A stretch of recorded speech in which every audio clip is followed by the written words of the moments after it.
विनीत के पिताजी काफ़ी मशक्क़त के बाद आखिरकार उस स्थान पर पहुंच गए जहां पर विनीत और सुनैना थे।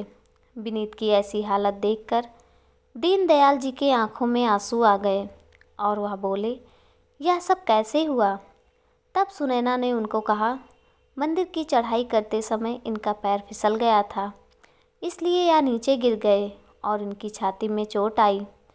दीनदयाल जी को यह बात समझ नहीं आ रही थी कि विनीत आखिरकार पुराने खंडरों में सुनैना को लेकर क्यों आया था। तभी विनीत के पिताजी दीनदयाल ने अन्य गांव वालों की मदद से विनीत को पहाड़ी से नीचे उतारा और उस गंतव्य की ओर गए जहां पर उनकी गाड़ी खड़ी थी। सुनैना तो एकदम रोए जा रही थी। साथ साथ में दीनदयाल जी सुनैना को दिलासा भी दे रहे थे। विनीत की हालत बहुत ख़राब थी। तब वह गाड़ी के पास पहुंच गए। वहां जाकर दीनदयाल जी ने विनीत को कार की सीट पर लिटाया और गाड़ी को लेकर शहर के अस्पताल की ओर चले गए। विनीत को जब अस्पताल में ले जाया गया तब डॉक्टरों ने उसको जल्दी से इमरजेंसी रूम में रेफ़र कर दिया। इधर घर पर जब नंदा को यह बात पता चली कि विनीत को बुरी तरह से चोट लगी है, अब वह जल्दी से अस्पताल की ओर निकल पड़ी। अस्पताल में जाते ही नंदा ने सबसे पहले सुनैना को गुस्से से देखा और उसको गालियां देती हुई इमरजेंसी की ओर चली गई। लेकिन डॉक्टरों ने नंदा को इमरजेंसी रूम में जाने से रोक दिया। जब सुनैना नंदा को दिलासा देने के लिए उसके पास आई तब नंदिनी गुस्से में भरकर उसको कहा, अरे डायन, इतने में ही तेरा पेट नहीं भरा था जो मेरे बेटे को इस हालत में ला दिया है। आखिर मेरे बच्चे ने तेरा क्या बिगाड़ा था जो तूने ऐसा किया? दीनदयाल जी नंदा को रोकने लगे लेकिन वह सुनैना को गालियां ही देती जा रही थी। अरे आज मुझे मत रोको, यह लड़की डायन है, यह मेरे बेटे को मार देगी, उसके बाद हम सबको मार देगी। यह हमारे घर को शमशान बनाने के लिए है ही है। सुनैना भी खड़े रोए जा रही थी। तभी डॉक्टर साहब बाहर निकले और बोले, ऑपरेशन के लिए पेशेंट को खून की ज़रूरत है, आप जितनी जल्दी हो सके खून का प्रबंध करें। दीनदयाल जी ने तुरंत सभी ब्लड बैंक छान मारे किंतु कहीं पर भी खून नहीं मिला। थक हारे वापस अस्पताल आ गए और बोले, कहीं पर भी खून का इंतज़ाम नहीं हुआ है। नंदा ज़ोर ज़ोर से रोने लगती है। हे ईश्वर, उस काली डायन ने ये क्या कर दिया? दीनदयाल जी नंदा को समझाने लगे। तभी डॉक्टर ऑपरेशन थिएटर से बाहर निकल कर आए। दीनदयाल जी और नंदा सभी लोग डॉक्टर को देखने लगे जैसे कोई बुरी खबर की आशंका हो। डॉक्टर साहब बोले, कॉन्ग्रेचुलेशंस, ऑपरेशन सफल हुआ। नंदा एकदम से ऑपरेशन थिएटर में जाने लगी तो डॉक्टर ने रोका, अभी नहीं, थोड़ी देर बाद पेशेंट को प्राइवेट रूम में भेज दिया जाएगा, अभी उनको आराम की सख्त ज़रूरत है। दीनदयाल जी बोले, किंतु डॉक्टर साहब, बिना खून के ऑपरेशन कैसे हुआ? डॉक्टर बोले, खून तो मिल गया था लेकिन खून आया कहाँ से? नंदा बोली। तब डॉक्टर ने कहा, मिस्टर विनीत की पत्नी सुनैना का ब्लड उनसे मैच हो गया था, उन्होंने ही ब्लड देकर अपने पति की जान बचाई है, वरना आज कुछ भी हो सकता था। नंदा अवाक रह गई एवं दीनदयाल जी के चेहरे पर मुस्कान और आंखों में आंसू भर आए और वो बोले, सुनैना कहाँ है? तभी सुनैना भी वहाँ आ जाती है। कुछ थकी हुई सी लग रही थी। दीनदयाल जी सुनैना को गले से लगा लेते हैं। विनीत को भी प्राइवेट रूम में शिफ्ट कर दिया गया है। घर के सभी लोग विनीत के पास इकट्ठा होते हैं। नंदा विनीत से पूछने लगती है, बेटा ऐसा क्या हुआ था जो तुम्हारी ये हालत है? विनीत सभी के मुंह की ओर देखता है। तभी सुनैना भी वहां आ जाती है लेकिन विनीत सुनैना को घृणित दृष्टि से देखता है। नंदा भी सुनैना की ओर देखकर आग बबूला हो जाती है। विनीत बोल उठता है, माँ, इसी ने मुझे पहाड़ से धक्का दिया था। सुनैना जड़वत से खड़ी रह जाती है किंतु नंदा गुस्से में बेकाबू हो गई और सुनैना को मार फटकार कर कमरे से बाहर निकालने लगी। विनीत, तुम झूठ बोल रहे हो, दीनदयाल जी बोले। विनीत अपने पिता की ओर देखने लगता है और नंदा भी शांत खड़ी हो जाती है। तभी दीनदयाल जी कहते हैं, बेटा आज अगर तुम जिंदा हो तो सुनैना की वजह से, इसने 2 बार तुम्हारी जान बचाई है। 2 बार? विनीत असमंजस की स्थिति में बोला। हाँ, 2 बार। एक बार पहाड़ी से गिरते हुए तुम्हें बचाया और दूसरी बार जब कहीं भी खून ना मिला तो अपना खून देकर बचाया। विनीत अवाक रह जाता है। दीनदयाल जी की बात सुनकर विनीत अवाक रह जाता है और सुनैना की तरफ देखने लगता है। सुनैना इधर दरवाजे पर खड़ी रो रही थी। नंदा भी असमंजस की स्थिति में थी। तब नर्स रूम में आती और कहती है, अभी पेशेंट को थोड़ी देर के लिए आराम करने दीजिए। आपको जो भी बात करनी है बाद में कर लेना। पेशेंट के साथ केवल एक व्यक्ति रुक सकता है, बाकी वेटिंग रूम में जाकर बैठ जाएं। दीनदयाल जी नंदा को साथ चलने के लिए कहते हैं, लेकिन नंदा बाहर जाने से इनकार कर देती है। लेकिन दीनदयाल जी के बार बार कहने पर नंदा दीनदयाल जी के साथ बाहर आ जाती है। दीनदयाल जी सुनैना को विनीत की देखभाल करने के लिए कहते हैं।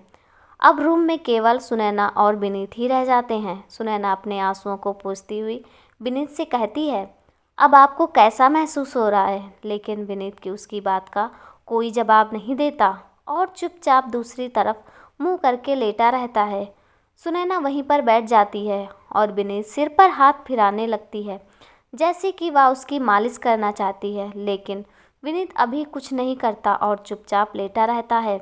विनीत की खामोशी सुनैना को असमंजस में डाल रही थी, लेकिन इधर नंदा अब भी सुनैना से बहुत खफा थी। वह विनीत की इस हालत की जिम्मेदार सुनैना को ही ठहरा रही थी। तब दीनदयाल जी रिसेप्शन पर जाकर बातचीत करते हैं और तब पता चलता है कि अभी पेशेंट को 2 दिन के लिए और एडमिट रखा जाएगा। तब दीनदयाल जी प्राइवेट रूम में आते हैं जिसमें विनीत पड़ा था और कहते हैं, बेटा अभी 2 दिन के लिए और डॉक्टर ने रुकने के लिए कहा है, इसलिए तुम्हारे पास सुनैना रहेगी। तब दीनदयाल जी सुनैना को कहते हैं, बेटी सुनैना, मैं तुम्हारी माँ जी किस घर जा रही हूँ, इसलिए तुम विनीत का ध्यान रखना और किसी भी चीज़ की ज़रूरत हो तो मुझे फ़ोन कर देना। इधर नंदा सुनैना को विनीत के पास देखकर बिल्कुल भी खुश नहीं थी, लेकिन दीनदयाल के कहने पर वह भी उसके साथ चली जाती है। सुनैना विनीत की अच्छे से देखभाल करती है। विनीत भी अब सुनैना से थोड़ा बहुत बातचीत करने लगता है। इस थोड़ी सी बातचीत के बाद वह दोनों थोड़ा थोड़ा एक दूसरे को जानने लगते हैं। विनीत को भी अब सुनैना से बात करके अच्छा लगने लगा, जैसे उसे लग रहा हो कि उसके दिल का कुछ बोझ कम हो रहा है। सुनैना के लिए यह दिन बहुत ही सुकून भरे थे। पता ही नहीं चला कब 2 दिन बीत गए। अब विनीत थोड़ा चलने फिरने लगा था। गाड़ी में बैठकर वह लोग घर आ गए। नंदा ने आते ही अपने बेटे की आरती उतारी और बाती लेकर नज़र उतारने लगी और कहने लगी, जिस काली डायन का साया मेरे बेटे पर पड़ा है वह इस बत्ती की तरह जलकर राख हो जाए। सुनैना नंदा के मनभावों को भली भांति समझ रही थी, किंतु वह सिर झुकाए नीचे लेती है। दीनदयाल भी अंदर आ जाते हैं। विनीत को उसके कमरे में आराम करने के लिए भेज दिया जाता है। सुनैना भी विनीत के कमरे में जाने लगी थी कि नंदा बीच में रोकती हुई बोली, तू कहाँ जा रही है महारानी? तू विनीत से दूर रहना और अपने कमरे में चली जा। पर माँ जी, सुनैना बोल ही रही थी, तभी नंदा बात काट देती है। मैंने कहा जब तक मैं ना कहूँ कमरे से निकल मत जाना, समझी? नंदा के उग्र स्वभाव को सुनैना पहले से ही जानती थी, किंतु क्या कर सकती थी। बेचारी चुपचाप अपने कमरे में चली जाती है। इधर नंदा कुछ फल काट कर विनीत के लिए लेकर उसके कमरे में आती है। विनीत नंदा को देखे बिना लेटे हुए कहता है, सुनैना तुम अब तक कहाँ थी? मैं कब से तुम्हारा इंतज़ार कर रहा था। नंदा असमंजस में पड़कर बोली, बेटा सो रहे हो क्या? विनीत एकदम से पलट कर देखता है। सामने सुनैना नहीं बल्कि नंदा खड़ी थी। माँ आपने क्यों कष्ट किया? सुनैना कहाँ गई? नंदा बोली, बेटा विनीत तुम सुनैना को कुछ ज़्यादा ही तवज्जो दे रहे हो। विनीत चुप रहता है और नंदा भी कटे हुए फल विनीत को देकर कमरे से बाहर आ जाती है। विनीत को फल देकर जब नंदा चली जाती है, रात्रि भोज के पश्चात जब सब सोने चले जाते हैं, तब चुपके से सुनैना विनीत के कमरे में आ जाती है। सुनैना देखती है कि विनीत ने खाना खाया ही नहीं और वो सो रहा है। सुनैना विनीत को देखने लगती है। शायद ही इतने करीब से उसने कभी विनीत को देखा था। सुनैना विनीत की ओर आकर्षित होने लगी थी। वह उसकी सूरत को निहार रही थी। तभी विनीत की आंख खुल जाती है। तुम यहाँ इस वक्त? विनीत झुंझलाते हुए बोला। सुनैना का स्वप्न टूट चुका था। वह घबरा कर बोली, वो देखने आई थी कि आपने दवाई ली या नहीं। मैंने तो अभी खाना भी नहीं खाया, दवाई कैसे लेता? विनीत बोला। तभी सुनैना खाने की प्लेट उठाती है और कहती है, तो चलो पहले खाना ही खा लो, मुझे भूख नहीं है। विनीत मुंह बनाकर बोला। सुनैना बनावटी गुस्से में बोली, तो साहब ठीक नहीं होना चाहते? चलो खाना खाओ, वरना ठीक कैसे होंगे? आपको हमारी कब से चिंता होने लगी? अगर चिंता होती तो हमसे मिलने क्यों नहीं आए सुबह से? विनीत शिकायत के लहजे में से बोला। चलो अब तो आ गई हूँ, सुनैना कहती है। सुनैना अपने हाथों से विनीत को खाना खिलाने लगती है। विनीत चुपचाप बिल्कुल छोटे बच्चे की तरह खाना खा रहा था। शायद विनीत को भी सुनैना की आदत सी होने लगती है। खाना खत्म हो जाने के बाद विनीत पानी मांगता है। तब सुनैना कहती है, शायद आपको पता नहीं है, खाना खाने के बाद पानी नहीं पीते। विनीत, अब उससे क्या होता है? सुनैना, यह हमारे सेहत के अनुकूल सही, आप आधे घंटे बाद पानी पी लीजिए। विनीत, आधे घंटे बाद कौन पानी पिलाने आएगा? सुनैना, मैं हूँ ना। विनीत की आंखों में चमक और सुनैना की आंखों में प्रेम के भाव थे। आज भी सुनैना और विनीत ने दिल खोलकर बातें की, लेकिन सुनैना की कब वहीं आंख लग गई पता ही नहीं चला। रात को देर से सोने के बाद सुनैना की सुबह आंख नहीं खुली।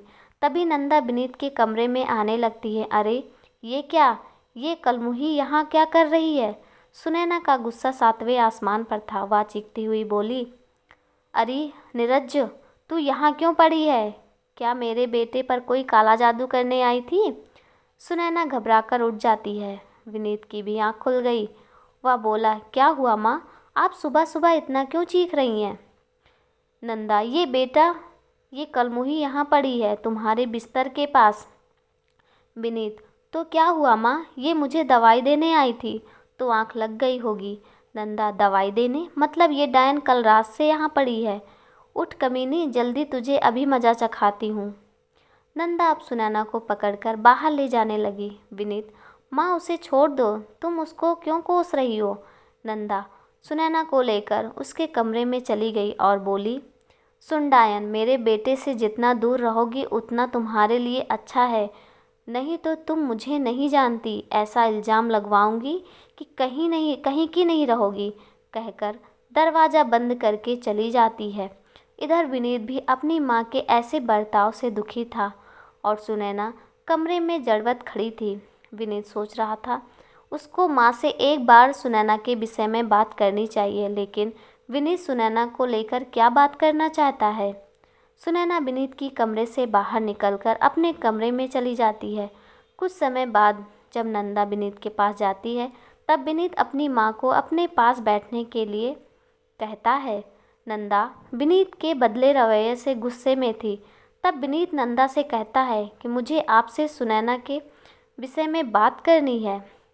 तब नंदा कहती है कि अब तुम ये मत कहना कि तुम सुनैना को पसंद करने लगे हो। तब विनीत के चेहरे पर कुछ मुस्कान आती। यह मुस्कान कुटिल मुस्कान थी। नंदा भी समझ जाती है कि विनीत की मंशा क्या था। वह विनीत को कहती है, तुम जो कुछ भी करोगे वही सही है। यह सब कहकर नंदा कमरे में चली जाती है। विनीत के मन में ऐसा क्या चल रहा था कि नंदा ने तुरंत भाप लिया। सुनैना इधर अपने कमरे में थी। उसे अपनी सास की बातों का कोई फर्क नहीं पड़ा रहा था, क्योंकि वो अपने सुनहरे भविष्य के सपने विनीत के साथ संजो रही थी। शायद उसका अंतर्मन बार बार विनीत की ही ख्वाबों में की छाप उसको दिखला रहा था। इस बात में कोई अतिशयोक्ति नहीं होगी कि उसके दिल में प्रेम के अंकुर चुपचाप पनप रहे थे। दोपहर के वक्त सुनैना चुपके से विनीत के कमरे में आ जाती है। विनीत उस समय सो रहा था। तब सुनैना चुपचाप उसे निहार रही थी। अचानक से विनीत की आंखें खुलती है तो सुनैना का खौफ टूटता है। अरे तुम कब आई? मैं बस आई। क्या आपने दवाई खा ली? हाँ, बस अभी लेने वाला था। आप भी ना बिल्कुल अपना ख्याल नहीं रखते, दवाई समय पर नहीं लोगे तो ठीक कैसे होंगे। विनीत मुस्कुराया, तुम हो ना मेरा ख्याल रखने के लिए। सुनैना को तो जैसे सुकून मिल रहा था। तब वह विनीत को दवाई दे देती है। विनीत दवाई खाकर सुनैना को कुछ समय के लिए वहीं बैठने को कहता है, किंतु सुनैना कहती है कि माँ जी गुस्सा होंगी। तब विनीत कहता है कि माँ अभी किसी काम से बाहर गई हैं। तब सुनैना वहीं बैठ जाती है और विनीत से बातें करने लगती है। विनीत भी सुनैना के साथ काफ़ी घुल मिल गया था। विनीत सुनैना से कहता है कि क्या उसे पसंद करती है। तब सुनैना शर्म से मुंह नीचे कर लेती है। तब विनीत सुनैना को कहता है कि वह उसे अपनी एक सबसे अच्छी दोस्त के नज़रिए से देखता है। सुनैना के दिल की धड़कन तेज हो रही थी और उसकी आंखें बहुत कुछ बयां कर रही थी। तब विनीत सुनैना से कहता है कि वह किसी और लड़की से प्यार करता है। तब सुनैना का एकदम ख्वाब टूटा। आप झूठ कह रहे हैं ना। नहीं सुनैना, यह सच है कि मैं किसी और लड़की से प्यार करता हूँ, लेकिन बाबूजी ने मेरी शादी ज़बरदस्ती करवा दी। मैं अब भी उसको भुला नहीं पाया हूँ। सुनैना का तात्पर्य टूट चुका था। उसके हृदय में एक गहरा आघात लगा था और वो चाहकर भी कुछ नहीं बोल पाई। सुनैना वहाँ से उठी और भागकर अपने कमरे में चली गई। हे ईश्वर, ऐसा मेरे साथ ही क्यों होता है। मुश्किल से कोई खुशी मिली थी, वो भी आपसे देखी नहीं गई। मेरा दुर्भाग्य मेरा साथ कभी नहीं छोड़ेगा। सुनैना घुट घुट कर रोने लगी। आखिर सुनैना भी तो उस वक्त व्यक्ति पर दिल लगा बैठी थी जो कि कभी उसका था ही नहीं। अब तो केवल रोने के अलावा कोई चारा शेष नहीं था। नंदा भी घर आ चुकी थी। दीनदयाल भी आज घर पर थे। दीनदयाल नंदा से पूछते हैं, आज बहू नहीं दिखाई दे रही है, पड़ी होगी अपने कमरे में, ऐसी की हवा जो यहाँ फब गई है। नंदा ने तमक्कर जवाब दिया, तुम भी ना हमेशा मुँह से जहर उगलती हो। दीनदयाल जी की बात सुनकर नंदा क्रोध से उबल गई। मतलब जहर उगलती हूँ? क्या मैं नागिन हूँ? आप मुझसे ऐसे कैसे बात कर सकते हैं। दीनदयाल कहते हैं, अरे मैं मजाक कर रहा था। नंदा गुस्से में भरकर आंखें तरेर कर वहाँ से निकल जाती है। नंदा विनीत के कमरे में आई और बोली, क्या हुआ? अभी तो कोई प्रतिक्रिया नहीं आई माँ। बहुत खूब, प्रतिक्रिया जरूर आएगी। कुटिल मुस्कान के साथ नंदा वहाँ से निकल जाती है और सुनैना के कमरे में झांक कर देखती है।